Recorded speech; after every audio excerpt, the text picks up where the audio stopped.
Pichincha. Buenos días, programón les tenemos el día de hoy acá en Radio Pichincha en el espacio de las Guarmis. Como ustedes pueden ver, aquí estamos las Guarmis juntas desde nuestro rinconcito donde realizamos todas las locuras y eventos especiales. En este momento vamos a empezar un foro en el cual vamos a tratar un tema que la semana pasada dio muchísimo de qué hablar, pero que es algo constante y que no hay que dejar de tratarlo. ¿Qué pasa con las redes sociales? El lado oscuro de las redes sociales, el impacto en las infancias, en los niños, niñas y adolescentes. Esto fue tratado en el Senado de los Estados Unidos, donde incluso los directores de las redes sociales tuvieron que comparecer. Conmigo el día de hoy, Evelyn Caiza, buen día, ¿cómo estás? Y Gaby Cruz, ¿cómo están? Buenos días. Ya les vamos a presentar a nuestros invitados e invitadas. ¿Cómo estás, Gaby? Buen día, mi Sofi, buen día, Eve. Sí, ya estamos listos para arrancar este panel. Gracias a todos quienes ya están conectados a la señal de Radio Pichincha y también a través de nuestras redes sociales. ¿Cómo están, chicas, amigos? Bienvenidos a Las Guarmis, un programa más. Iniciamos el lunes abordando estas temáticas necesarias, culpa de los padres, culpa de los niños, culpa de las autoridades, de la misma policía, y es que arrancamos con cifras. En el planeta existe un aproximado de 25,000 plataformas, de las cuales las más utilizadas son Facebook, Instagram, YouTube, Twitter, LinkedIn, TikTok, Pinterest, Snapchat y Telegram. La primera semana de julio pasado se sumó una nueva red social creada por Meta, cuyo fundador Mark Zuckerberg la denominó Threads. Esta es bastante similar a Twitter. Así es, y bueno, lo decíamos, el fundador de Meta, Facebook e Instagram, se disculpó el miércoles pasado en el Senado de Estados Unidos durante una sesión sobre los peligros de las redes sociales para los niños, en la que también comparecieron directivos de X, antes Twitter, TikTok, Discord y Snap. Se les acusa de no hacer lo suficiente para limitar los riesgos de estas plataformas, como los depredadores sexuales o la prevención del suicidio adolescente. Así es, pero también mencionar qué pasa en nuestro país, y es que en Ecuador 4 de cada 10 alumnos han enfrentado riesgos en Internet. La investigación, en la que participaron más de 20,300 estudiantes de todo el país, detalla que 4 de cada 10 alumnos han enfrentado riesgos en Internet, como ciberacoso, como hacking o publicación de su información privada. Los adolescentes de 12 a 14 años enfrentan más riesgos de retos virales, mientras que los estudiantes de 15 a 18 años se ven más afectados por el grooming. Esto quiere decir el acoso sexual de una persona adulta a un niño por medio de Internet. Esto es lo que menciona el estudio, y también se advierte que uno de los principales problemas es la poca importancia que los estudiantes dan también a la protección de sus datos personales. Bueno, esto solamente como introducción, pero vamos a abordarlo con expertos, especialistas en el tema. Nos acompaña Alondra Enríquez, socióloga, ya le cambié los estudios, socióloga y consultora también digital. Ella es experta en redes sociales. También está con nosotros el teniente coronel Héctor García, jefe de la Unidad Nacional de Ciberdelito. Carla Zambrano también es psicóloga, y Pablo Coloma, abogado de la Fundación Terra de Somes, que también se enfoca en el trabajo con las infancias. A ellos les damos la bienvenida y gracias por estar aquí,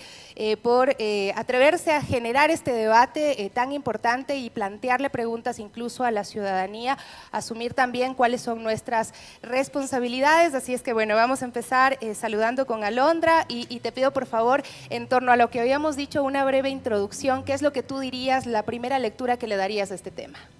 Muy buenos días con todos. Para mí es un gusto poder compartir este espacio con ustedes. Primero, que han tomado la iniciativa de poner en discusión algo que se ha dejado de lado durante más de 4 años, que es el riesgo que corren los niños, niñas, adolescentes y jóvenes en las redes sociales. Agradecer compartir el espacio también con quien hoy me acompañan. El antecedente es que, bueno, si bien es cierto lo que se ha ido mencionando en los últimos días y en las últimas semanas a partir del incidente de la disculpa pública de Mark Zuckerberg respecto a Facebook, se ha creído que este crecimiento de la incidencia de la pornografía y la incidencia de los nexos de niños, niñas, adolescentes y jóvenes en exponerse en estos escenarios delictivos e ilícitos es a partir de la crisis sistemática de la pandemia. Sin embargo, por ejemplo, en el caso ecuatoriano se registra una incidencia mucho antes del efecto de la pandemia, es decir, a partir del año 2010 ya se detecta una actividad realmente crítica sobre estos temas de pornografía y exposición explícita sexual en redes sociales. Si bien es cierto, en la cultura digital del Ecuador nosotros iniciamos Con Messenger vino la primera red social que fue Hi5, MySpace, y luego pasamos a una vertiginosa red que nos permite tener una interacción cara a cara a través de un dispositivo obviamente tecnológico, sea esto una computadora, un celular, y esa red fue principalmente Facebook. Facebook al inicio de su utilización en el Ecuador entre el 2009 y el 2010 capitalizó en primordial alcance a la audiencia de menos de 18 años, pese que la red social ya te pedía que tengas una, obviamente, mayoría de edad para poder participar de los distintos niveles que proporcionaba la red para poderte comunicar, para poderte relacionar. Sin embargo, existía un nicho importante de niños. Posterior a eso, varios adolescentes migran a Instagram y hoy tenemos un peso significativo en TikTok. ¿Qué es lo que ha pasado en el Ecuador particularmente?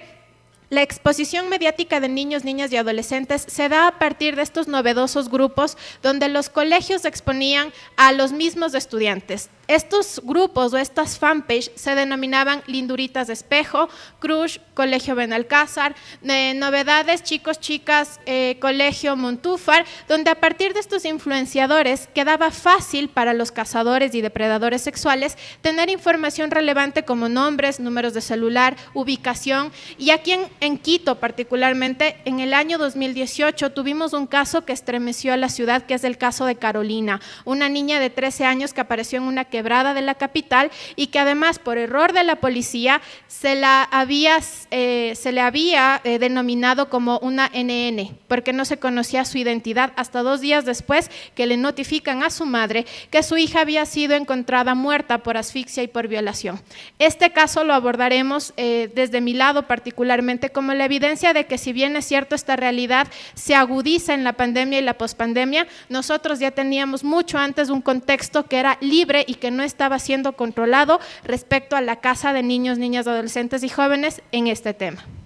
Muchas gracias, Alondra. También nos acompaña hoy día Pablo Coloma, él es abogado y experto en justicia penal juvenil y derechos humanos de niñez y adolescencia de la Fundación Terre Hombres. Un poco también para topar este tema legal, Pablo, sabemos que en nuestro país la legislación todavía es muy escasa en el tema del control de redes sociales, pero un poco, ¿qué medidas legales se podrían implementar, se podría adoptar en los medios digitales, un poco también para responsabilizar, ¿no? No sé si es que aquí tengan más responsabilidad las empresas o en el caso que mencionaba Alondra, tal vez las instituciones educativas, los mismos padres de familia con los jóvenes. ¿Cómo podría implementarse legalmente medidas para un poco solventar esta problemática? Muchísimas gracias por la invitación y buenos días a ustedes y también a las personas con quien comparto este panel.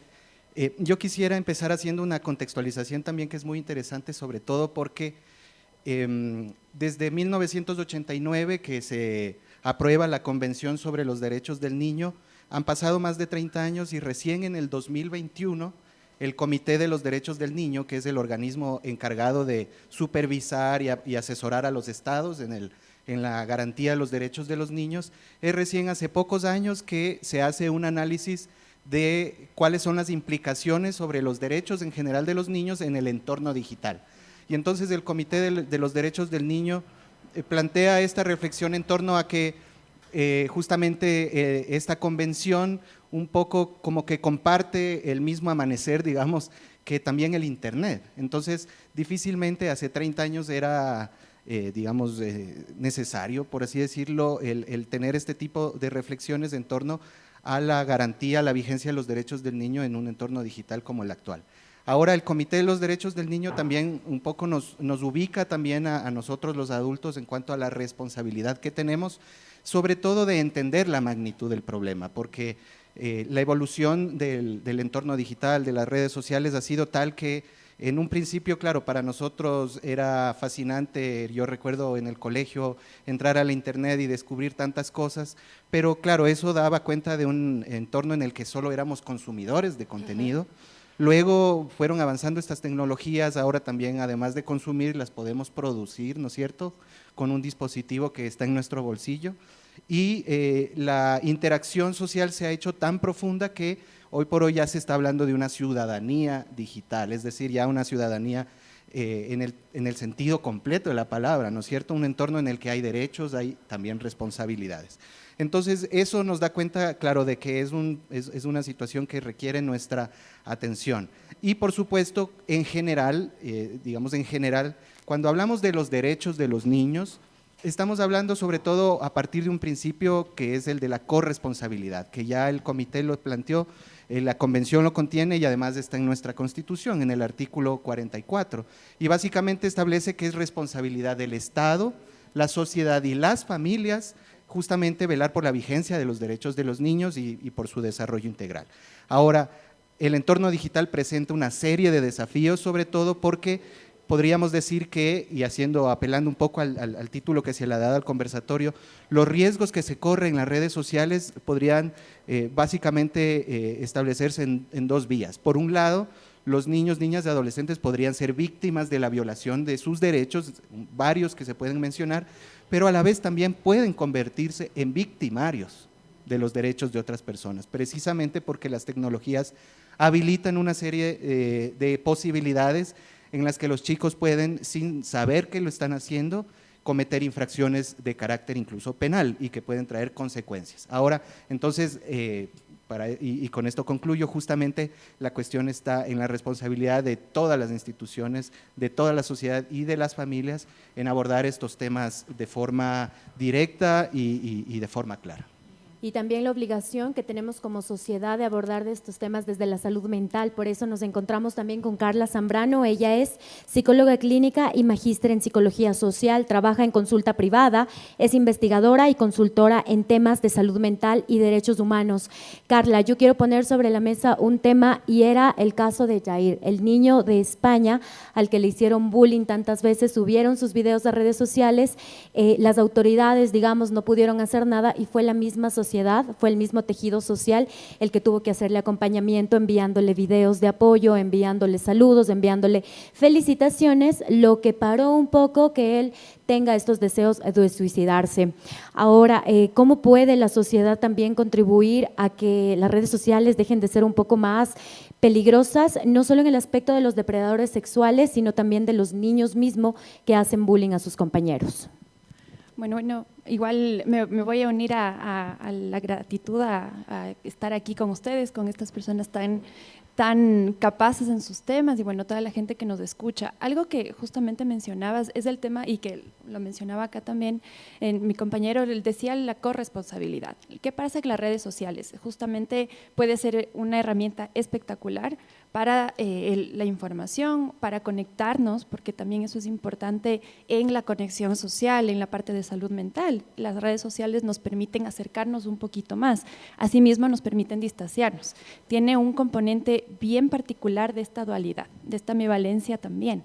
Entonces, algo que pasó en este caso y que no es el único caso, ha pasado también acá. Hemos tenido muchos niños, niñas, adolescentes que se han sentido muy vulnerados, que se han puesto precisamente en riesgo o que los hemos puesto en riesgo por el tema de compartir su información.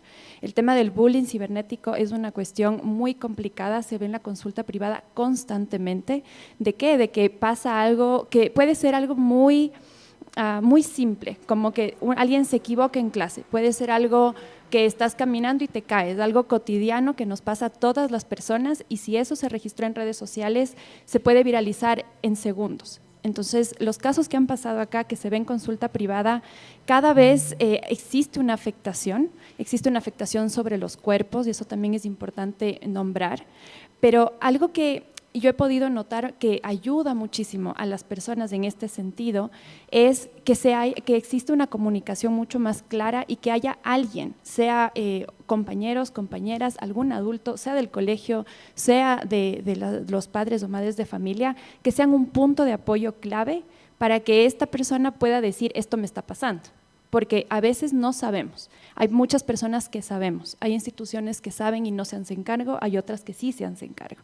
Entonces, si es que se tiene un punto de referencia, de confianza, alguien que pueda yo acudir y decir, mira, esto me está pasando, me dijeron esto, me tomaron una foto, no estoy segura, entonces ahí vamos a poder mitigar un poquito el tema del riesgo, porque nos vamos a sentir un poco más apoyados. Si nos sentimos apoyados en casa, con nuestras comunidades, con nuestros grupos realmente de amistad o simplemente en la comunidad escolar, ahí vamos a poder trabajar un poco más en la contención que implica en la salud mental. El sentirnos solos, aislados, con vergüenza, con culpa de todo lo que puede ser el bullying cibernético, también aísla y esto puede llevar a casos gravísimos, no solamente de autolesiones, sino también de suicidios, que es algo que también ha incrementado muchísimo las cifras en nuestro país y es preocupante. Así es, pero Carlita, estamos hablando ahí también en un contexto en el que intervienen niños entre pares, pero lo más preocupante es cuando están adultos involucrados y cuando ya nos enfrentamos a estas redes, incluso internacionales, que cuando atrapan a los niños, a las niñas, incluso luego puede ser muy difícil rescatarlos, ¿no? Por eso también queremos saludar al teniente coronel Héctor García, jefe de la Unidad Nacional de Ciberdelito, 26 años de servicio en la institución policial, además es ingeniero en sistemas e informática por la Escuela Politécnica del Ejército y máster en ciberdelincuencia por la Universidad Internacional de La Rioja, entre otros títulos también que tiene nuestro invitado, 26 años en el servicio de la institución policial. ¿Cómo ha visto el evolucionar precisamente de los delitos de los que pueden ser víctimas los niños, niñas y adolescentes? ¿Y qué está haciendo la policía, la institucionalidad, el Estado para protegerlos? Muchísimas gracias a todos ustedes, muy buenos días. Es un espacio muy importante para nosotros, para la Policía Nacional. Reciban nuestro cordial saludo. Y pues bueno, es importante, nosotros tenemos que iniciar haciendo un diagnóstico, haciendo una radiografía del Ecuador digital, el saber por qué estamos en esta situación, porque ahora los eventos que teníamos en la parte terrenal, ahora lo tenemos en el ciberespacio. Y para eso es bueno saber cómo es el fenómeno y cómo tenemos que nosotros interpretarlo.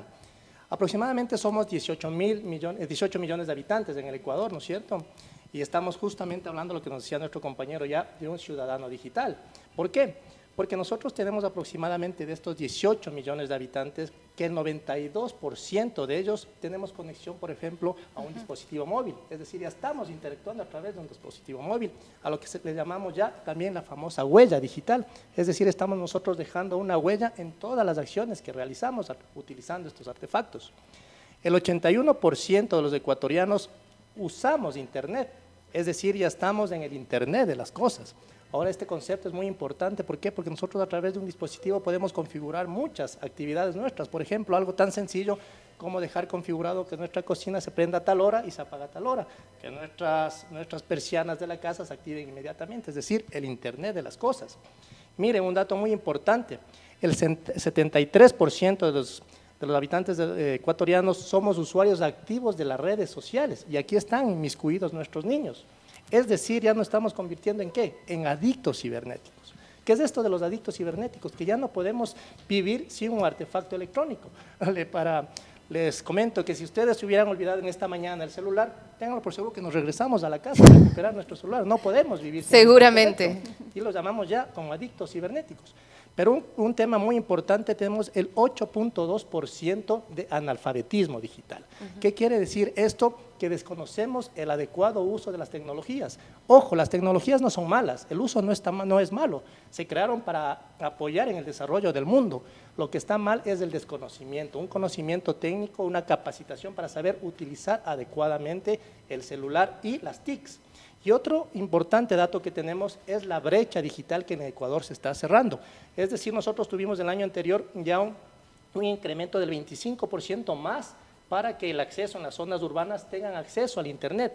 Y en el sector rural tuvimos un incremento del 76%.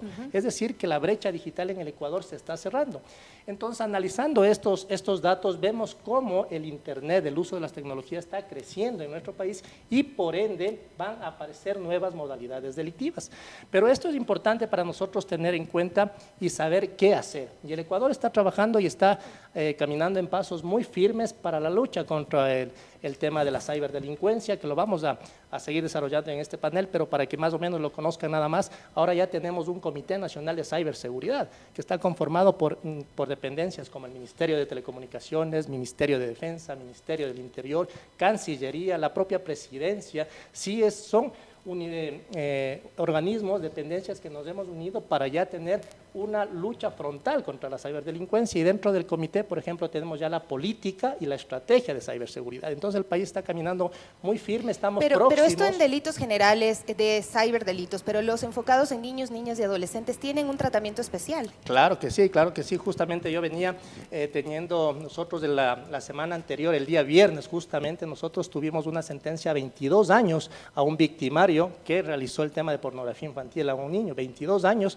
por la gravedad del caso, inclusive era parte de la familia, la persona que estaba siendo violentada, la víctima, pero aquí tenemos leyes muy fuertes en este sentido. Por ejemplo, el Ecuador sanciona la posesión, la distribución y la producción de material pornográfico. Son delitos que están tipificados claramente en nuestro COIF y es una contingencia muy fuerte que se dan a estos victimarios. En este contexto, un poquito antes de avanzar, yo quería también consultar, y es que en el contexto del juicio del Senado fue Mark Zuckerberg el que dicen que resultó un poco más afectado por el hecho de haberse visto obligado a pedir disculpas públicas a los familiares. Sin embargo, yo considero que la libró fácil, como se diría. Bueno, pedir después disculpas subieron las es acciones lo menos, de Facebook, de Meta. es lo menos que se puede tener, ¿cierto? Ahora los abogados le decían… Vamos a hacer una pausa, mi querida Eve, nada más vamos a hacer una pausa para continuar con el diálogo. Vamos a ver el video nada más de eso del Senado de las redes sociales, el Senado estadounidense, y enseguida volvemos para seguir estableciendo este diálogo con nuestros invitados aquí en las Warmis. El director de Meta pidió perdón a familiares de niños y adolescentes víctimas de abusos en redes sociales. Durante una audiencia en el Senado de Estados Unidos, los directores ejecutivos de Meta, Snap, X, Discord y TikTok testificaron para analizar las acciones que los gigantes tecnológicos llevan a cabo para detener el abuso sexual infantil en sus plataformas. La directora ejecutiva de X dijo que menos del 1% de los usuarios de X tienen entre 13 y 17 años. El director ejecutivo de TikTok dijo que invertirán más de $2.000 millones en seguridad y cuentan con más de 40.000 especialistas en seguridad. Mientras que el director ejecutivo de Snap dijo que aunque el contenido de la aplicación se borre por defecto, quedan registradas copias por si hace falta rendir cuentas. Por su parte, el director ejecutivo de Discord aseguró que usan inteligencia artificial para detectar a criminales. 9 de la mañana con 32 minutos, continuamos en las Warmis en el foro sobre la ciberseguridad y retomando un poquito la pregunta que le hacía, sí, era más bien en el contexto del juicio que se dio en el Senado de Washington, en donde Mark Zuckerberg pidió disculpas y decían que la libró fácil, ¿no? Ahora, lo que le exigían también era que indemnice a las familias. Esto es posible abordando un poco más el tema de los dueños de estas redes sociales. ¿Cuál sería la responsabilidad y cuáles son los, por decirlo, las penas que ellos deberían pagar a las familias afectadas? La normativa legal de cada uno de los países, ¿no? Y para eso es importante también que tengan conocimiento, el Ecuador está cerca de suscribir el Convenio de Budapest. ¿Qué es esto del Convenio de Budapest? Es el convenio contra la ciberdelincuencia. Sí, el país ha caminado fuertemente en ese tema y está ya en presidencia para firmar y ser nosotros parte del Convenio de Budapest, del Convenio Internacional Mundial. Y aparte de ello, también nosotros estamos trabajando justamente en este momento en Nueva York, se está efectuando la 7ª reunión ya de negociación en las Naciones Unidas para tener una convención contra la ciberdelincuencia. Entonces, ¿qué nos va a permitir a nosotros estos mecanismos internacionales? Tener esa lucha constante y poder tener sanciones a nivel internacional. Y nosotros poder con eso ser parte de estos dos convenios, tener nosotros la potestad de exigir estas sanciones. Ojo, porque no nos olvidemos que los ciberdelitos son considerados como delitos transnacionales. Pero aquí redes sociales, Facebook, X, ¿tienen responsables legales? Justamente, ahora actualmente, como no somos parte de estos convenios, nosotros no tenemos una mayor injerencia, pero al ser parte de Budapest especialmente, vamos a tener nosotros la capacidad de poder exigir todas estas, que rindan cuenta estas entidades, estas redes sociales que actualmente por la debilidad y porque el país no es parte de este convenio, no lo podemos hacer, pero estamos seguros que este año, yo creo que en este año vamos a ser parte de Budapest y eso nos va a permitir que el Ecuador tenga una fuerte injerencia en el tema de sanciones ante estas redes sociales. Gracias, muchas gracias, Teniente Coronel. Y volviendo también un poco al tema de la salud mental, con Carlita, el tema del bullying y del ciberacoso, ya habíamos mencionado que que esto es muy importante, la coparticipación de todos y corresponsabilidad, pero un poco también, sin duda, son los padres y madres de familia los que pueden percibir tal vez un poco más esto en las instituciones educativas, los amigos también, pero un poco también cómo fomentar este lazo de confianza, ¿no?, entre padres, madres y los hijos, para un poco conocer si es que fueron víctimas de algún tipo de bullying o ciberacoso, y también qué herramientas podríamos también darles a los padres como para acercarse un poco más y saber cómo lidiar a veces con estos temas que realmente son nuevos, son actuales, y muchos de ellos no saben cómo poder dar una solución a esto, y ven que sus hijos e hijas están atravesando por esto, pero no saben cómo hacerlo. Bueno, es súper importante vincular a las familias, definitivamente. Ahorita es muy complicado que las familias estén padre y madre aquí, lo hablaba Alondra también. Hay una cuestión de la debilitación de los núcleos sociales por distintas circunstancias, ¿no? Temas de economía, que la gente ha tenido que salir, situaciones de pandemia. Hay muchas familias que están desestructuradas. Entonces, si bien es importante hablar de mamás y papás, yo le ampliaría un poquito al mensaje a que cualquier persona que sea cuidador o cuidadora principal esté muy atento al comportamiento, a la conducta de sus niños, niñas y adolescentes. Muchas veces, cuando lo verbal no es posible por miedo, porque la autoestima está muy baja, por miedo a ser juzgados, por miedo a que hayan represalias en contra de una misma, o también a veces de la persona que está violentando, si es un grupo social, represalias en contra del grupo social y que ya yo no sea parte de esto. Entonces, si es que todo esto se está dando y hay una cierta recelo, protección al hablar y no existe la parte verbal, entonces tenemos que ver la conducta. Niñas, niños suelen representar, o puede ser en notas, bajan notas, cambian la letra, si es que por ahí ya, si es que son igual chiquititos, ¿no? Y esto estamos hablando que ya hay de una u otra forma el tema del bullying cibernético, o si es que alguien ya empieza a notar que el comportamiento cambia, en que si ya controlan esfínteres, por ejemplo, dejan de controlar esfínteres, es una alerta grandísima. Si es que comen mucho, si es que comen poco, también es una alerta sumamente grande de que algo le está pasando.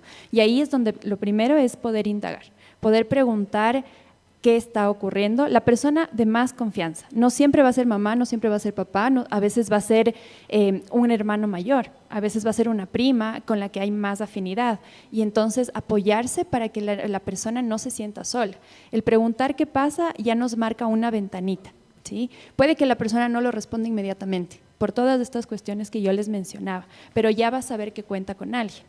Ahora, como cuidadores principales, el tema de la confianza se lo trabaja desde el embarazo, realmente, porque es una cuestión de armar un vínculo que sea lo suficientemente fuerte para que pueda soportar estas crisis. Yo siempre decía, bueno, yo tengo una niña pequeñita, decía, ella viene y me dice, mi compañero no sé, me pinchó el globo y eso me molestó, ¿no? Y si yo no le doy valor a esa molestia que ella siente, ¿cómo después puedo esperar que venga y me cuente algo más grave si va a pensar que para mí va a ser algo sin importancia, ¿no? Pero lo que dice Carlita, quiero trasladárselo también a Pablo, porque estamos hablando de que los niños cada vez más pequeños tienen acceso a las pantallas, y eso es responsabilidad de los padres, es responsabilidad de las madres, aunque también es responsabilidad de la sociedad, porque siempre estamos hablando de la crianza respetuosa, de el dedicarles tiempos a los hijos, pero ¿qué tiempo tenemos muchas veces los padres que tenemos que dejarles muy temprano a nuestros hijos en un centro de desarrollo infantil, retirarlos muy tarde, llegamos cansados y no estamos enfocándonos mucho en su cuidado? Y el tema de los cuidados es también hablar de un tema de derechos de las infancias en nuestro país, y de eso nunca se habla, Pablo. Así es, de hecho retomo lo que conversábamos también hace un momento sobre la corresponsabilidad, porque en efecto el primer espacio de protección de los niños es la familia, y en ese sentido los padres tienen esta corresponsabilidad en el sentido sobre todo de orientar a sus hijos en relación con la adquisición de herramientas para ser personas o individuos funcionales en la sociedad en principio, ¿no es cierto? Pero hay ciertos errores que se pueden cometer, ciertas ideas o mitos que se tienen que desterrar, sobre todo digamos, esta comparación intergeneracional que solemos hacer y claro, nosotros reconocemos que hemos nacido en época donde recién estábamos pasando de lo análogo a lo digital, etcétera, mientras que ya las nuevas generaciones nacen en contextos donde son prácticamente connaturales al entorno. Digitales. Y entonces a veces tal vez caemos en una, digamos, una situación de comodidad, tal vez, en el sentido de que, bueno, los niños ya saben manejar la tecnología, dejémoslos porque así van a poder aprender, van a poder, etcétera, ¿no es cierto? No obstante, por supuesto que sí, podríamos decir a nivel, digamos, operativo, los niños ahora son expertos en cualquier tipo de tecnología, aplicaciones, etcétera, ahora hasta son capaces de diseñar también aplicaciones. No obstante, también hay elementos que tienen más que ver con la interacción social y todos los riesgos que ello conlleva. Y nuevamente haciendo hincapié en que el entorno digital ya se constituye como un espacio justamente de ejercicio de ciudadanía, de derechos y responsabilidades. Y en ese sentido la orientación tiene que ir encaminada hacia ello, es decir, que los niños sepan que hay límites también en el uso, no solo en cuestión de tiempo, ¿no es cierto?, sino en tipo de contenido que se consume y tipo de contenido que se crea. ¿Sí? El hecho también de conocer que en el espacio digital también es posible violentar derechos de otras personas y por lo tanto ese tipo de reflexiones se tienen que hacer en compañía de los niños. Se escriben insultos en redes sociales muchas veces, muchos discursos de odio, como si no tuvieran el mismo impacto que una palabra dicha de frente, ¿no? Entonces, tal vez eso no le estamos explicando a los niños, a las niñas, a los adolescentes en nuestro país. Y claro, y además también considerar que ahora la barrera que separa, digamos, la realidad de lo virtual cada vez es más corta o más pequeña porque cada vez hay una interacción más profunda entre nuestra identidad, digámoslo así, digital y nuestra identidad en la realidad. Hay una repercusión constante de uno y otro lado. Entonces, claro, el punto central es no minimizar el tema y reconocer que en efecto sí hay, por supuesto, hay un lado positivo. De hecho, al comienzo se habló, al comienzo del programa se habló el lado oscuro de las redes sociales. Eso implica que también hay un lado claro, luminoso, y eso también lo reconoce el comité. Finalmente, el entorno digital permite y es digamos, un espacio que brinda muchas oportunidades para el ejercicio de derechos de los niños, especialmente, por ejemplo, la libertad de expresión, el acceso a información, etcétera. Pero obviamente hay que trabajar en fortalecer esos factores que más bien permiten la vigencia de los derechos y, digamos, orientar todo tipo de acciones, sobre todo para fortalecer las capacidades de las familias para brindar esa orientación, y eso, por supuesto, pasa por las acciones que haga el Estado, las medidas que adopte el Estado y también lo que hagan las empresas. Ese es un punto fundamental, porque finalmente las empresas tienen un ánimo de lucro, a las empresas les interesa que haya consumidores, les interesa que las personas pasemos horas y horas en las pantallas. Entonces también debe haber una responsabilidad por ese lado, ¿no es cierto? Justamente a nivel internacional se está discutiendo mucho hasta qué punto el Estado tiene las capacidades, dado que estamos hablando de delitos cometidos por empresas, entre comillas, transnacionales, ¿no es cierto?, donde a veces el Estado ni siquiera tiene la posibilidad de actuar. Entonces, es importante justamente que el Estado adopte estas medidas para establecer lineamientos claros a las empresas y, por supuesto, también para establecer mecanismos de prevención y de fortalecer la capacidad que la familia tiene para contener este tipo de situaciones. Sí. Y que puedo acotar algo Sí, a claro, esto, claro, claro, y lo que decía Pablo, y también yo aumentaría un poquito el tema de las instituciones educativas. Si muchos docentes no tienen tampoco la preparación de cómo llevar a cabo una contención en este sentido, entonces también ese fortalecimiento sería interesante y tan necesario que lo sigamos construyendo. ¿Cómo qué herramientas, Carlita, podríamos dar también a los docentes para que estén mucho más pendientes de estos temas que ya son el día a día, ciberacoso, bullying? Ellos presencian muchas veces bullying ahí en vivo, pero también en el entorno digital, ¿cómo ellos también podrían estar pendientes de que esto sucede de sus alumnos y las herramientas que les podríamos dar a los docentes para que puedan también accionar si es que se suscita un problema como estos en las escuelas? Bueno, primero que la clase sea un lugar seguro, sea un espacio donde la persona puede sentir todas sus emociones, ser vulnerable y no sentirse juzgada. Pero lo que tú decías es súper importante, apenas alguien ve cualquier síntoma, cualquier acción de bullying en la clase, ahí hay que acompañar. ¿Sí? No generar bullying y no generar violencia con más violencia, que el docente no le ponga en evidencia, no le ponga en vergüenza tampoco a quien está violentando. Hay que acompañar a los dos, ¿no? En esos casos Exactamente. estamos hablando específicamente del cyberbullying, pero hay otros delitos que también, Exacto. bueno, Alondra, lo has estado revisando del entorno digital y pues hacía un planteamiento, esto de las culpas, de quién es la culpa, o sea, realmente hay que debatir de quién es la culpa o en este momento qué podemos hacer o cuáles son las herramientas que disponemos. Justo estaba reflexionando en función de quienes me antecedieron en la palabra. Hay una culpa y esa culpa única es de la sociedad en conjunto. Tenemos dos problemas graves en función de los datos que nos acabó de mencionar el teniente coronel, y es que tenemos un acceso vertiginoso a la tecnología, pero no sabemos cómo usarlo. La cultura de los datos o la cultura digital es un proceso que no se ha trabajado en el Ecuador. Es más, no hay una escasez de expertos en estos temas y eso debilita muchísimo el alcance de prevención. Es una de nuestras grandes debilidades, la prevención.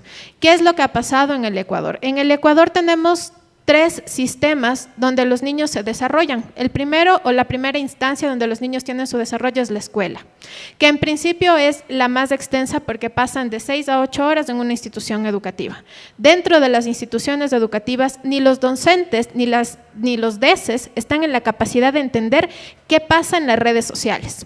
El caso de Carolina fue un caso terrible en el que la niña fue reclutada en la puerta de su colegio, en que la niña fue reclutada a partir de un fanpage creado por sus compañeros y que el colegio no conocía. Y que este fanpage tenía alrededor de 5,000 seguidores. ¿Saben lo que implica en el año 2018 tener 5,000 seguidores en una fanpage? Eso es un riesgo altísimo, donde se exponía el nombre de la niña, la edad de la niña y claro, terminaba siendo target porque era una niña guapa, atractiva y sus compañeros, tanto de su colegio como de otras instituciones, daban likes, comentarios y compartidos y su dirección exacta estaba expuesta en ese fanpage. Ese manejo de redes sociales es altamente cuestionado porque es desconocido de las autoridades de los colegios. Y el segundo nivel donde los niños también tienen un espacio donde se forman y se desarrollan es la casa. Y dentro de la casa, lamentablemente en el Ecuador, a partir del año 2017, vino un proceso de decrecimiento en la economía doméstica, en la economía de los hogares, y eso implica que hoy, a 2024, enero 2024, los ecuatorianos que son padres o madres de familia se dedican a trabajar de 10 a 12 horas diarias. Eso quiere decir que una madre sale a las 7:30 de su casa, va a su trabajo, probablemente le toma 1 hora, 1:30, llega a su casa a las 6:30, al llegar a su casa llega a hacer las labores domésticas, termina hablando con su hijo de 30 a 20 minutos. Eso es real y es en cifras, producto además de la dinámica económica que hoy tiene el Ecuador, que se ha convertido en una dinámica de subsistencia económica por la ausencia de empleo fijo y las condiciones laborables, que implica una desconexión entre la relación de papá, mamá e hijos, o muchas de las veces de mamá o papá o tía o abuelo. Y el tercer nivel donde los niños hoy se desarrollan son las redes sociales. Y mientras los niños normalicen más a menudo conductas como el exponerse sin ropa haciendo TikTok o el exponerse en una situación bastante sexualizada en las distintas redes sociales, son presa fácil de las estructuras delictivas. Adicional a estos niveles, el Estado ha tenido una gran deuda con la niñez y adolescencia en los últimos 15 años. Porque los programas de asistencia educativa terminaron disminuyéndose. Muy pocos colegios en la capital tienen, por ejemplo, programas terminada la jornada educativa de deportes, artes, música. Es más, es inexistente. En la gran mayoría, y asumiendo solo el análisis de Quito, sin contar cómo está la situación a nivel nacional. En el caso concretamente de las instituciones que deben estar al resguardo de los niños, niñas y adolescentes y jóvenes, que son precisamente Policía Nacional y otras instituciones, hay también una carencia de especialistas que logren capitalizar y hacer una lectura inmediata de esto que es la ciberdelincuencia de niños, niñas y adolescentes. Prueba de eso es que en los últimos 2 años, fortaleciendo los procesos internos, como nos comentaba el teniente coronel, se ha tenido resultados terribles, como la exposición de padres de familia que vendían a sus hijos para ser producto de abuso sexual. O sea, además, en la costa, esos casos estuvieron a la luz del día desde que fue el terremoto del 2016. ¿Saben cuántos años estamos analizando posterior a estos fenómenos? Estamos hablando de que han pasado 8 años desde que es abiertamente expuesta la venta de niños en grupos cerrados, en fanpage para abuso sexual, con contemplación de sus padres. Fuera de ese tema, tuvimos precisamente espacios donde los menores eran expuestos por cuentas que hacen un ejercicio de exposición de ingeniería social. ¿Qué quiere decir esto? El caso de Carolina puso en evidencia a un famoso reclutador de abuso sexual que era el abuelo. ¿Quién era el abuelo? Un empresario petrolero con altísimo nivel y altísimo alcance en las esferas más importantes de este país. ¿Cómo se reclutaban a los niños? A partir de un fanpage falso que se llamaba Royce Production, donde los jóvenes eran reclutados con concursos de banda o las niñas eran reclutadas como grupos de canto femenino entre 10 y 17 años. En este fanpage se convocaba a los chicos, en efecto se hacían eventos donde participaban musicalmente y luego en el sector del tenis club, en una suite, en un penthouse, se abusaba de los menores. ¿Cuál era el proceso de reclutamiento? Generar un primer alcance real a través de las redes sociales. Carolina fue reclutada por alias Cristian P., Careniña, que era un menor de 17 años, y ahí concuerdo con mi compañero que decía, hay que entender que hoy estamos viendo dos niveles, por un lado ser víctima y por otro ser victimario. Este joven de 17 años la contacta por Facebook. 8 días más tarde aparece en su colegio, inicia una relación afectiva, al mes le da primeras dosis de cocaína, Carolina a los 13 años se vuelve una joven adicta, su madre acude a la Policía Nacional y como era reiterativa las desapariciones y el escape de la menor, la DINASED le dice que lamenta mucho pero no puede interferir más y que como no hay una prueba fehaciente del delito, porque claro, la madre de Carolina era una madre que trabajaba 12 horas como asistente doméstica y vivía en el comité del pueblo, por ende no tenía los contactos ni las evidencias para poder llevar a juicio a un empresario famoso petrolero de esta ciudad. ¿Qué es lo que pasa? Desesperada, decide llevar a su hija de 13 años a una clínica para obviamente tratar de salvar su vida, lo logra hacer, 3 meses después la cambia de colegio a Carolina y por vía redes sociales vuelve a tener contacto con su victimario. Al final, la historia termina de una manera dolorosa, su hija termina siendo botada en una quebrada y la misma policía encuentra el cuerpo 2 días después, por alguna investigación, da con la información de que la menor tiene nombre, apellido y hacen el contacto con la madre. Eso pasó del 2018 al 2019. Los medios de comunicación son corresponsables de la ausencia de seguimiento a estos casos. No se hablan, no se exponen y tampoco son un ente que permita la exposición de los mismos. ¿Cuál es ese medio para saber de estas situaciones? Las mismas redes sociales. Y ahí concuerdo que como hay un lado oscuro, hay un lado totalmente blanco y positivo que ha permitido evidenciar la necesidad de una reglamentación tanto desde el Estado, desde sus instituciones corresponsables con los niños, niñas y adolescentes, pero además como sociedad. No sabemos, no desconocemos. Yo les pregunto aquí a mis compañeros de panel que deben tener hijos, ¿qué pasa si ustedes reciben un video donde sus hijos están teniendo relaciones sexuales? ¿Cuántos de los que hoy estamos aquí presentes y de los que nos están escuchando podrían distinguir un video real de un video utilizado con inteligencia artificial? Hace 2 meses exactamente tuvimos un escándalo aquí en un colegio de Quito porque se expuso a niñas en esa condición de abuso sexual a través de videos con inteligencia artificial. Los DECES no conocen, los docentes no conocen, ¿y qué es lo que pasa? Viene la sanción a las niñas. ¿Qué dijo el colegio cuando vio el video? Que las niñas se expusieron, ellas bajo su propia voluntad, a grabar esos videos. Por ahí, uno de los padres de familia tenía el conocimiento en estos temas de revisión de documentos a nivel digital y dio con que era un video falso. Las niñas fueron sancionadas, fueron señaladas, las iban a expulsar del colegio. Entonces, la sociedad somos todos responsables de esta ausencia de cultura digital, de esta ausencia de entender los patrones que hoy llevan a una ciudadanía que es hiper altamente conectada. Y creo que necesitamos fortalecer los perfiles profesionales que puedan hacer seguimiento y acompañamiento. No puede uno acudir a la Policía Nacional y esperar que le digan no se puede porque pues lastimosamente no hay pruebas, no hay evidencia, un chat de Facebook no representa nada. Por más explícito que sea, quiero decirles que no sirve de nada cuando se está vulnerando un niño, lastimosamente. Y esperamos que con lo que nos ha comentado hoy el teniente coronel, eso cambie en función de los acuerdos que se firmarán este año, porque se sigue violentando y agrediendo a los niños y eso tiene que parar. Y son bastante escalofriantes los casos que están saliendo sobre lo que pasa en redes sociales, ¿no? Que muchas veces no sabíamos. Antes de avanzar con el teniente, yo también tenía varias preguntas para Alondra y no quiero que se me quede una principalmente, que es sobre los lineamientos que hablabas para regular las redes sociales, lineamientos que siempre pueden quebrarse, como por ejemplo, te piden que tengas la mayoría de edad para poder registrarse, sin embargo los niños, yo no sé, pero capaz yo lo hice a los 12, 13 años que me creé un hi-fi, digamos, en esa época, y puse que tenía tal vez 18 años. ¿Cómo hacer para que sea un verdadero control para tener el acceso a estas redes?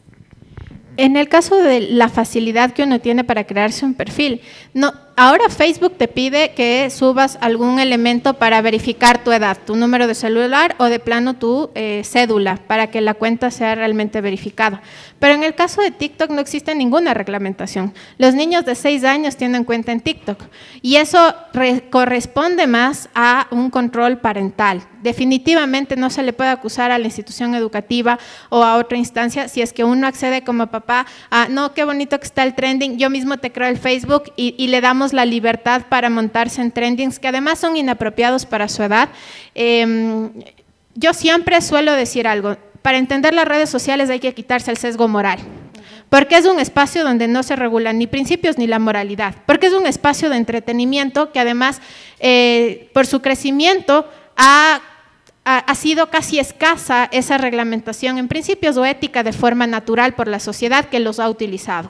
Sin embargo, sí es indispensable que las empresas y las multinacionales establezcan procesos como los que ya evidenció Facebook, que son totalmente viables, cédula, celular, mecanismos de certificación. Sin embargo, ¿a quién beneficia o quiénes son los usuarios más activos? Son los niños y los jóvenes. Claro, ese es el tema que también incluso pasó cuando Elon Musk compra X, por ejemplo. En un principio él dice, vamos a eliminar todas las cuentas trolls, etcétera. Después se da cuenta que esas cuentas trolls mueven millones de dólares y sirven para muchos fines y las deja ahí. De hecho, hay muchas cuentas verificadas que son creadas ayer y que tienen un seguidor. Entonces uno no entiende, o más bien se entiende que esta lógica pasa a través del movimiento financiero que tienen las redes sociales y que no hay cómo desconocer. Somos un producto para los creadores de estas empresas porque todo lo que se mueve ahí, esta información, a ellos les genera ganancias, ¿no? Y frente a eso es bastante complejo el poder pensar en que se puede establecer también reglas y luego estamos solamente siendo reactivos. Hablaba la Evelyn y Alondra sobre la creación de cuentas. Yo tengo una amiga que tiene una nena hermosísima y le manejaba su cuenta. Ella, la mamá, le ponía fotitos y un día se puso a revisar todos los seguidores y eran un montón de personas adultas, hombres, que cuando se puso a revisar sus cuentas, eran cuentas que se traían esas fotos como para venderlas a otros. Entonces se asustó muchísimo de lo que ella había hecho y decidió bloquear totalmente y eliminar todas las fotos, las fotografías de su hija. Pero somos a veces los padres quienes estamos exponiendo a nuestros niños. ¿Cuáles serían las principales recomendaciones que les podría dar a las familias también sobre el tratamiento de la información de sus hijos para no exponerlos a todo esto, sobre todo cuando tiene que ver con los padres, ¿no? Lo que los niños están manejando, lo que dice Alondra, fuera de la vista de los padres es una cosa, pero lo que como padres podemos hacer, ¿qué recomendaría? Justamente lo que dicen todos mis compañeros de aquí, la prevención. Sí, nosotros esto podemos atacarlo con la prevención, porque lastimosamente nos estamos acostumbrando a no tener una buena campaña de prevención y que todo vaya a una etapa de investigación. No es así, no podemos esperar que pase un delito o algo y para reaccionar.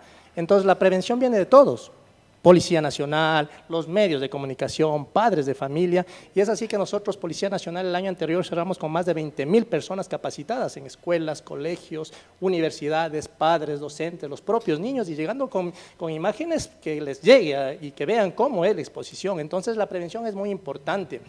Y aquí también hay que ser un mea culpa de nosotros los adultos que ya tenemos raciocinio. No es posible que nosotros le creemos una cuenta de Facebook de TikTok a un niño de 6 años. O sea, eso no es dable. Sí, lo que dicen los estudios es que a partir de los 13 años recién es recomendable que un niño o un joven pueda tener una red social, es más, utilizar un dispositivo electrónico. Entonces nosotros los padres, si dejamos que nuestros niños se aíslen para usar las redes sociales, porque eso está pasando ahora en nuestros hogares. ¿Qué pasa? Los niños se ocultan en sus dormitorios, en lugares aislados y están en constante interacción y sin saber los padres qué es lo que están haciendo. Entonces ahí tenemos, como decía, sistemas parentales que nos permiten saber qué es lo que están haciendo los niños. Es más, tienen que tener, nosotros los padres tenemos que tener, si ya les creamos una cuenta, que no es lo aconsejable, pero por lo menos tenemos que saber los usuarios y contraseñas para nosotros saber y entrar y ver con quién está chateando, con quién están interactuando nuestros jóvenes, y muchas veces no tenemos ni eso.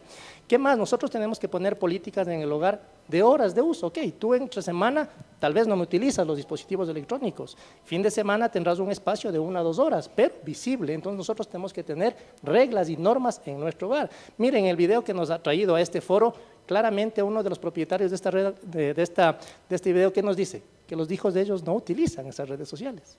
Es un claro mensaje que nos está diciendo. Los propios dueños de estas redes sociales no permiten que sus hijos utilicen estas redes sociales y nosotros, ¿qué lo estamos haciendo? ¿Sí? Y aparte de eso, nosotros, lo que decíamos, no exponer, ahora nosotros, como les decía, estamos siendo adictos cibernéticos. Salimos a comer, posteo una foto. Salgo de viaje, posteo una foto. Muchas veces tomo las fotos de nuestros niños con los uniformes del colegio, posteo mi vehículo con las placas del vehículo, digo este fin de semana me voy a la playa, voy a estar con esto y todo, comunico a la sociedad que no es así, no tenemos por qué darlos a conocer. Y ojo, ¿no? El momento que tú subes un video o una imagen, una fotografía, pierdes el control de esa fotografía. Por más que tú la elimines, pierdes el control y no sabes en qué manos va a caer. Ahora los jóvenes, ¿qué dicen? Me creo una cuenta y mientras más seguidores tenga, soy más popular, soy más conocido. Y no es así. Un montón de personas a las que no conoces. Es así, correcto. Y ahí entra, por ejemplo, la suplantación de identidad, que nos dejamos llevar por un rostro bonito de un niño, de una niña, y la aceptamos, porque está simpática. Pero no sabemos que atrás de eso está un victimario, ¿sí? Está un ciberdelincuente, que una vez que ingresó a nuestras redes sociales, tiene información, como decía nuestra amiga, números telefónicos, nombres de nuestros familiares, direcciones, sabe lo que vamos a hacer el fin de semana y vamos a ser fácil víctimas de estos ciberdelincuentes para todas las modalidades. Pablo quería acotar algo al tema. Sí, quería complementar algo que también me parece importante en la reflexión y es fundamentalmente lo que el Comité de los Derechos del Niño nos dice, es decir, el entorno digital es este espacio favorable para el ejercicio de los derechos de los niños, pero también existen estos riesgos e irónicamente, la vulneración de estos derechos a veces viene por parte de los mismos padres o las personas que tienen la responsabilidad de protegerlos. Por ejemplo, ya nos habla el señor Teniente Coronel de este famoso sharing, como se llama ahora, que es publicar la vida entera de los niños. Y eso, de hecho, por ejemplo, una reflexión que hace el Comité de los Derechos del Niño es, fundamentalmente es una violación a muchos derechos de esos niños. Es decir, las mismas familias deben partir del hecho de que ya en el derecho, hablemos en esos términos, los niños son sujetos de derechos, es decir, ellos son titulares de todos los derechos comunes a los seres humanos, entre ellos la privacidad, la intimidad, el hecho de poder tener una identidad digital también, pero eso implica que ellos deben tener la capacidad de elegir cuándo tener esa identidad, no los padres, en una situación que puede poner también en riesgo a sus hijos. Entonces, en general, los padres también tienen que comprender, y esto es importante, que los niños ejercen sus derechos, como se explica en la doctrina, de acuerdo a la evolución de sus facultades, ¿no es cierto? A medida que van adquiriendo madurez, autonomía, ¿no es cierto? Los padres también tienen que entender esa evolución de las facultades que a su vez repercute en el ejercicio de sus derechos. Pablo, sobre esto que tú estás abordando, yo ayer revisaba un estudio que puede sonar un poco curioso, que es precisamente que debido a la falta de empleo, los padres también quieren que sus hijos se hagan influencers, ¿no? Lo que está ahora como que sonando bastante, o que moneticen a través de esto, que les lleguen regalos, que les llegue comida, que les llegue intercambio de cosas. Entonces también cómo abordar este punto desde lo legal, sabiendo que es menor de edad y tomando en cuenta que esto también podría ser trabajo infantil.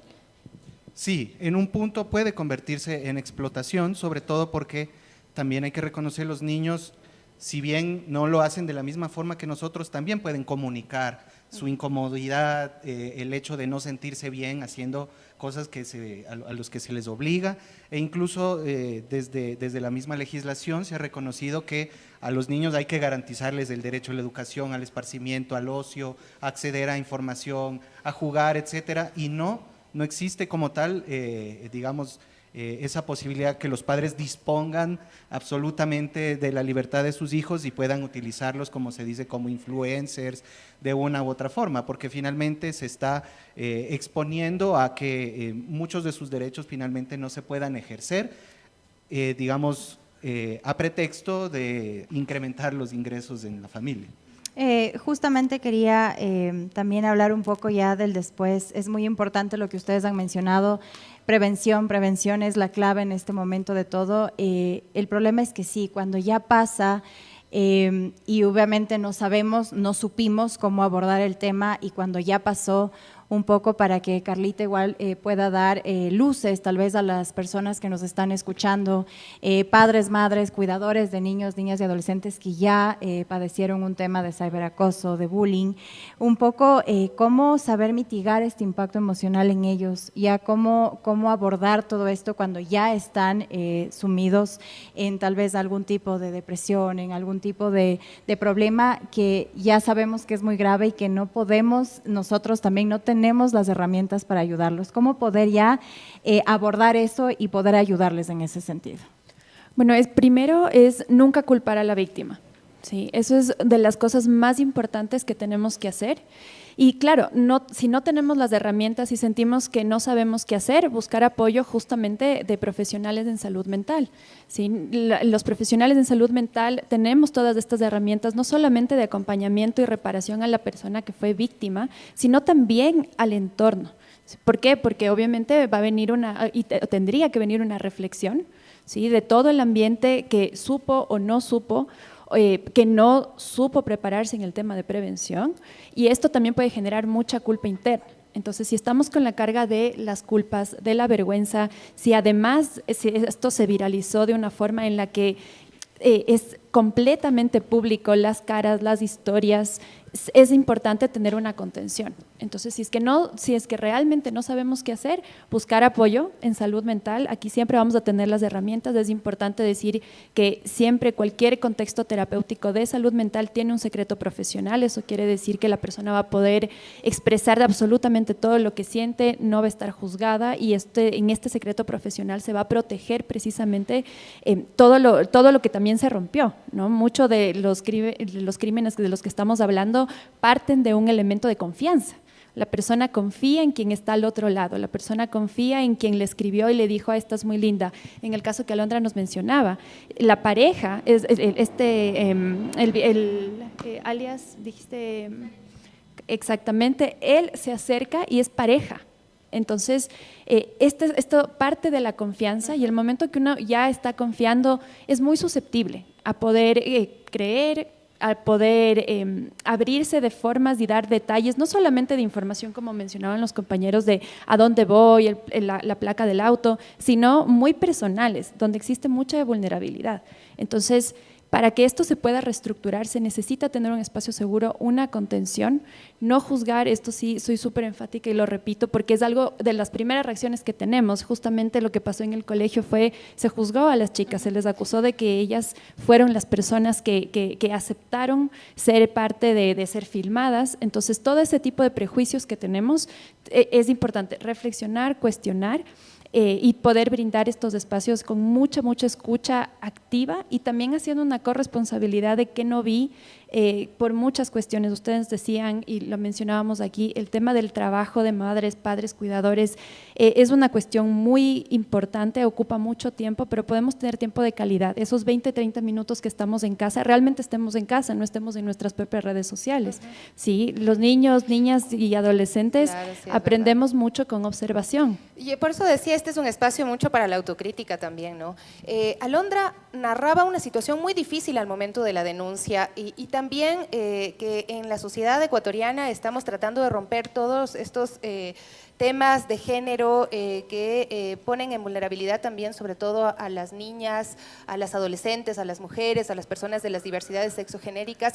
Y ahí la Policía Nacional, ¿qué protocolos establece para el tratamiento de estos temas? Es tan difícil como, a ver, estamos hablando de una experiencia de años atrás. ¿Cuánto se ha avanzado reconociendo este caso que Alondra lo ha puesto como para el análisis? ¿Se han mejorado los procesos al recibir las denuncias, al tramitarle, al evitar esa revictimización?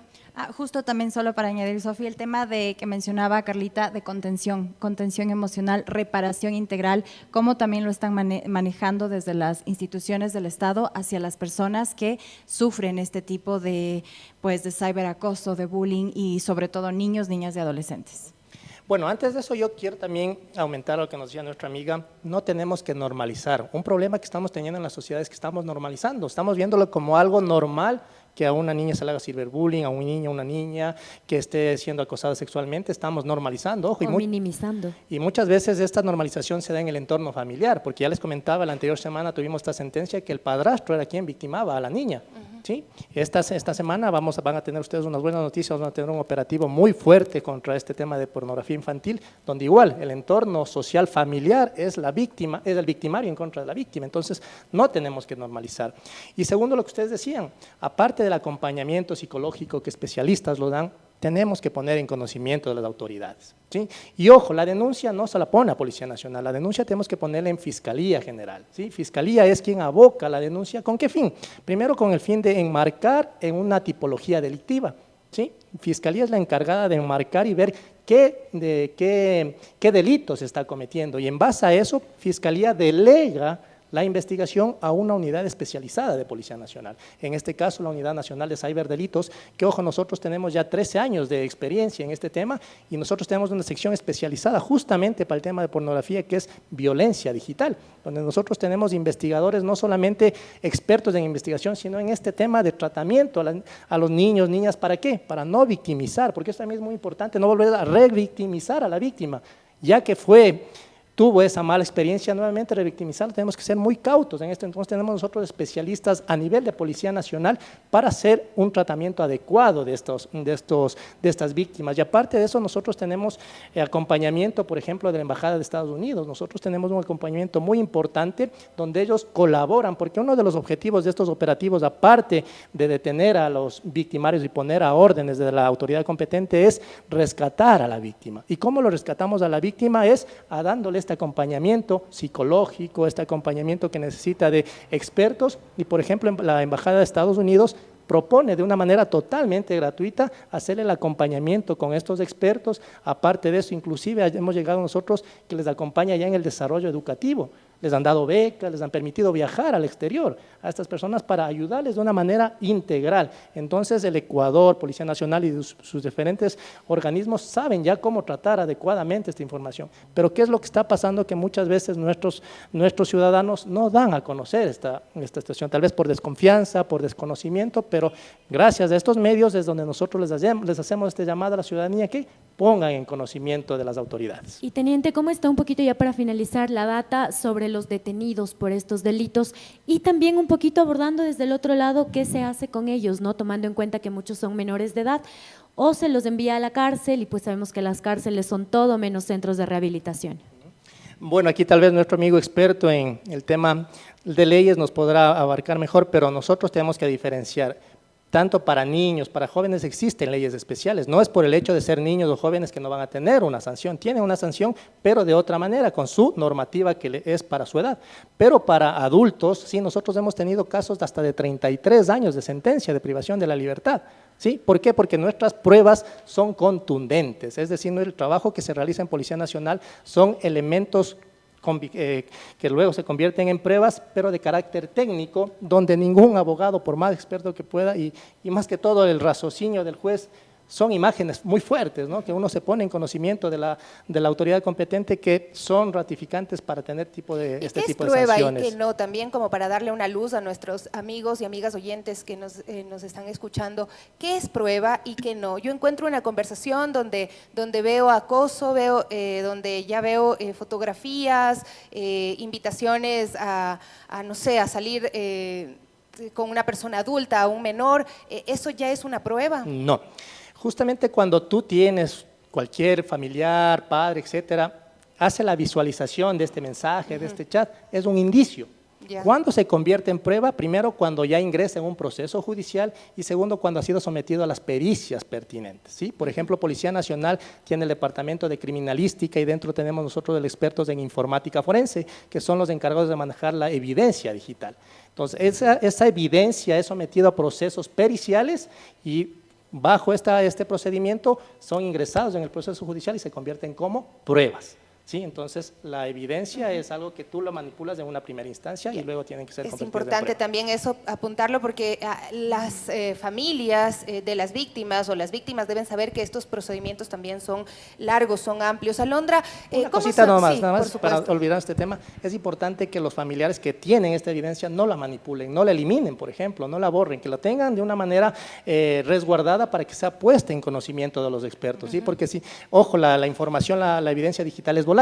¿Qué quiere decir esto? Que tú das un clic en un delete, se elimina y se pierde esa información. Entonces es muy importante que nosotros tengamos bien resguardada esa información para ser entregada a las autoridades, en este caso a los peritos de criminalística, para conservar esa evidencia digital. Bueno, a mí me preocupa mucho de que además todo esto de alguna forma termina siendo un reflejo de la sociedad.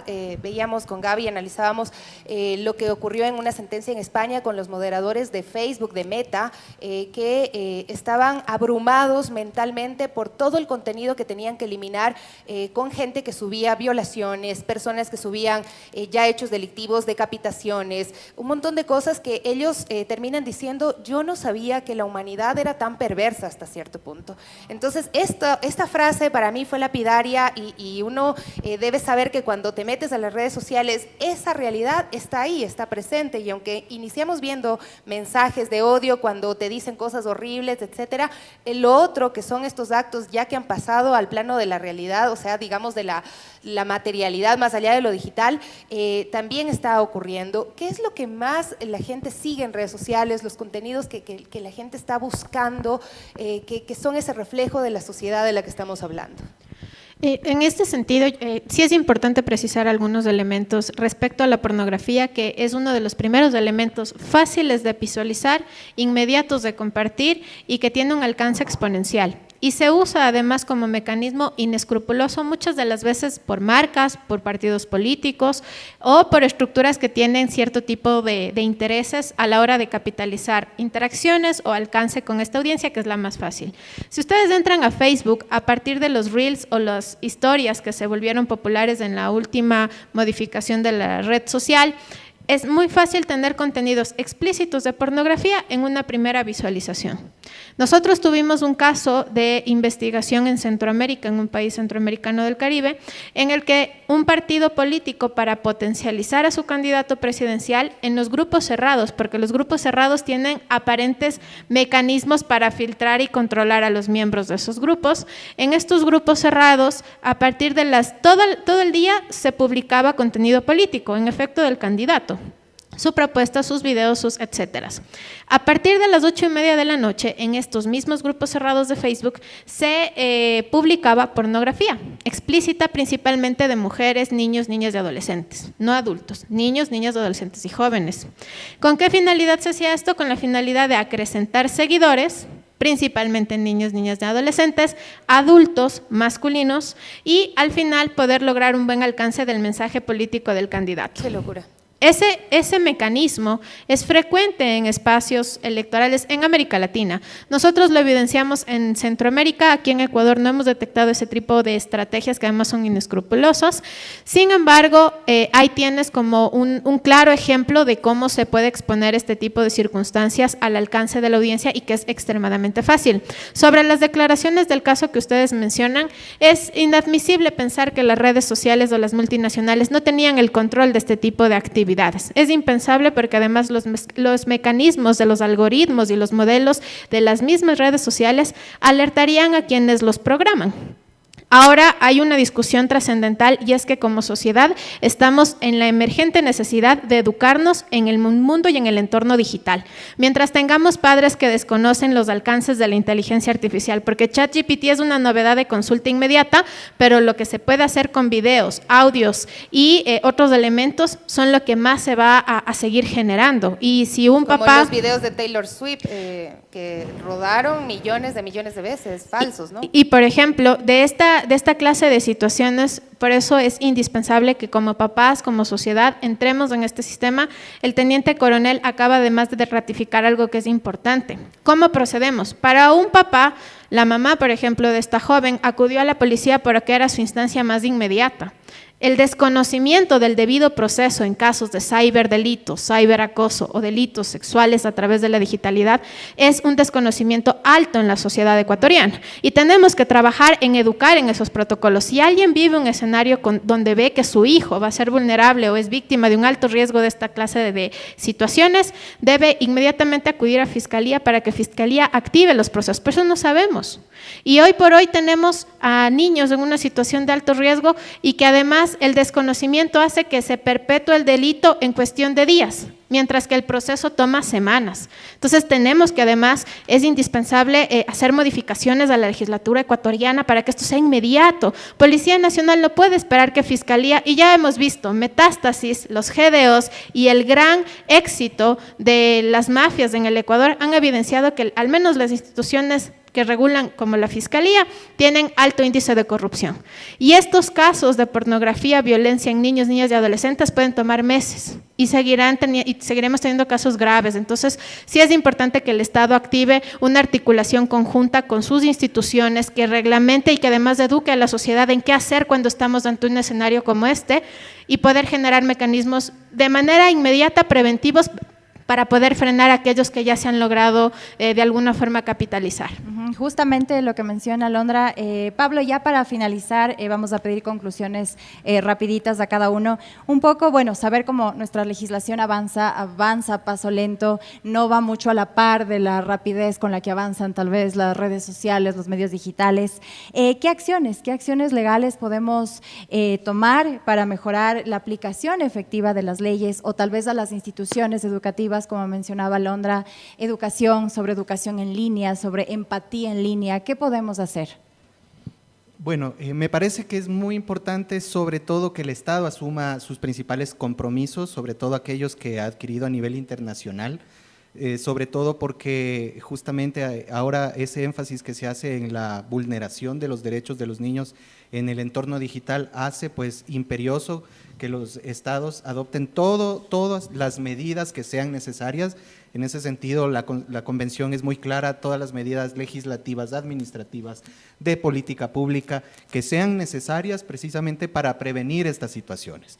Inclusive, ahora ya tomando en cuenta la coyuntura también, es necesario considerar que la captación y reclutamiento de niños por parte de los grupos de delincuencia organizada también sucede en el entorno digital, y este reclutamiento es una situación que ha sido, digamos, ya evidenciado hace ya varias décadas a nivel internacional. La misma convención establece ese compromiso de los estados de prevenir este reclutamiento. Luego hay otro instrumento internacional que es el segundo protocolo de la convención, e inclusive convenios de la Organización Internacional del Trabajo establecen la obligación de los estados de prevenir justamente la utilización de niños para actos delictivos, especialmente cuando se trata del narcotráfico. Ahora, yo me quisiera, para terminar, centrar justamente qué pasa cuando los niños se convierten también en victimarios. Y en ese sentido, pues, como bien ha dicho el teniente coronel, existe una legislación especializada, ¿no es cierto?, la justicia juvenil, y aquí es importante que también el Estado considere el fortalecimiento de ese sistema, porque si es que eventualmente un niño se convierte en victimario e incluso en perpetrador de un delito, ¿no es cierto?, dentro del ámbito de la justicia especializada se debe adoptar justamente un paradigma que permita responder eficiente y óptimamente a esto, que fundamentalmente es la justicia restaurativa, ¿no es cierto?, en la que no nos centramos únicamente en el castigo, en la sanción, sino en abordar desde lo más profundo la problemática, ¿no es cierto? Y acompañando al adolescente que ha perpetrado tal vez un cyberbullying, etcétera, acompañarlo en un proceso de responsabilización, de reparación y que pueda reintegrarse. Muchísimas gracias, Pablo. Carlita, 30 segundos porque ya se nos acabó el tiempo. Bueno, es importantísimo crear espacios seguros. Por favor, si alguien aquí nos estuvo escuchando, no les recomiendo hoy día ir a revisar todas las redes sociales de sus niños, de sus adolescentes, porque esto va a generar un rechazo, no va a generar confianza, pero sí tener mucha reflexión. Así como cuando éramos chiquitos y chiquitas nos decían no aceptes caramelos de un desconocido, lo mismo con las redes sociales. No, las cosas no son lo que parecen, entonces reflexionemos mucho, conversemos mucho y tengamos espacios seguros. Por último, por favor. Sí, simplemente confíen en sus autoridades, las autoridades del Estado ecuatoriano. No es que no está haciendo nada, está haciendo muchas cosas a pasos agigantados. Me olvidé de decirles, estamos trabajando ahorita en la ley orgánica de seguridad digital, por ejemplo, está ya en segundo debate en la Asamblea, entonces el Ecuador está caminando para asegurados. Confíen en sus autoridades y un término nada más, no es pornografía infantil, es abuso sexual infantil. Ese es el término porque los niños no tienen la capacidad de producir pornografía, es abuso sexual infantil. Confíen en sus autoridades. Muchísimas gracias a nuestros invitados del día de hoy, qué bueno poder tenerlos y reflexionar sobre estos temas, aunque se nos queda muchísimo más, ¿no? Cada especialista ha planteado desde su experticia algunos puntos importantes, pero falta mucho por abordar. Gracias, Eve, gracias, Gaby, y a ustedes. Gracias Nos vemos también. el día de mañana con más en las Warmis.